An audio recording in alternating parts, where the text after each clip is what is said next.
Welcome to Umberta and the transits for April 2024. I will focus on the highlights related to tropical transits in the introduction to keep it simple, but in my delineation for each ascendant, I use both tropical and sidereal zodiac. The total solar eclipse, the highlight of this month, is at 19 degrees Aries in tropical zodiac or 25 degrees Pisces in Revati Nakshatra. Mercury retrograde in tropical is entirely in the sign of Aries. However, in sidereal, Mercury, who's retrograding in Aries until the 9th, slides back into Pisces in retrograde motion and continues in Pisces in direct motion.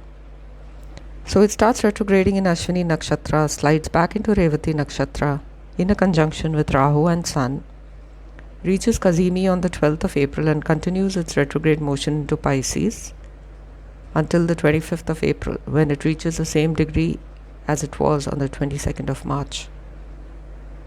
Then it turns direct and retraces its steps until the 14th of May, when it reaches the same degree as it was on the 2nd of April.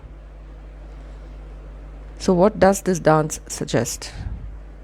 Well, it depends on what house Mercury rules in your chart and its natal placement. Generally, though, it suggests that we may not have complete information available to us in the next 2 months to take decisive action.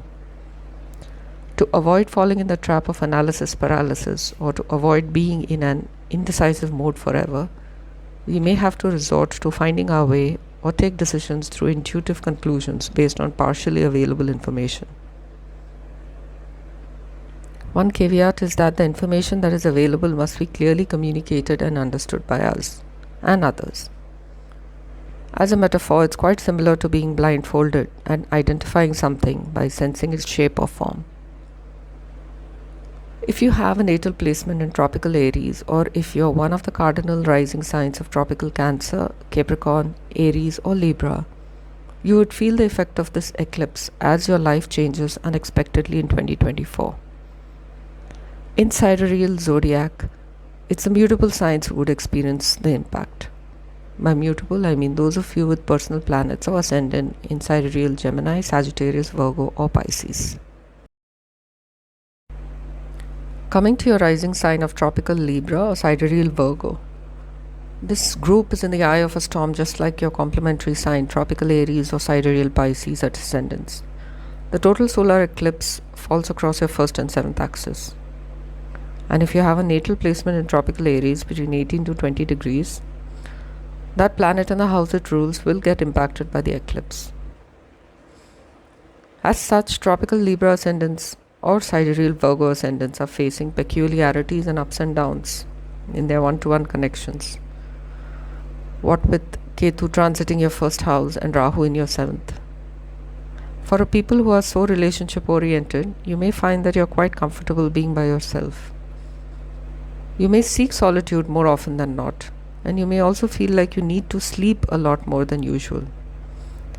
As Ketu gets closer to your ascendant, just being awake and breathing may make you feel drained. So be kind to yourself and sleep when you feel the need to do so. You may experience sudden new opportunities and doors opening for you in your professional and personal life in April. However, wait and watch without committing to anything concrete, because some of these opportunities could be illusions and could disintegrate by May. Those of you who are seeking jobs may need to be mentally prepared for a little disappointment. It may seem like you backed the job, or the organization may give you the impression that you have the job, but something may go wrong at the last minute. Maybe they decide to fill the job internally, or the role changes. If you're in a romantic relationship or married, this April may be tumultuous and even be sort of like a make or break situation. Some hidden truths may emerge about your partner that may lead you to question everything about your relationship. Some of you may decide to cut your losses and move on. Of course, if you're married and have children, then it's going to be a little more complicated. Saturn transiting your 6th could have increased the day-to-day burdens on you substantially. Some of you may even face health problems that are vague and cannot be diagnosed with ease. So you may have to be very diligent about your health this year. There could be health expenses that cannot be easily quantified and put into neat categories, like money being spent on supplements or on a personal trainer or on organic food, etc.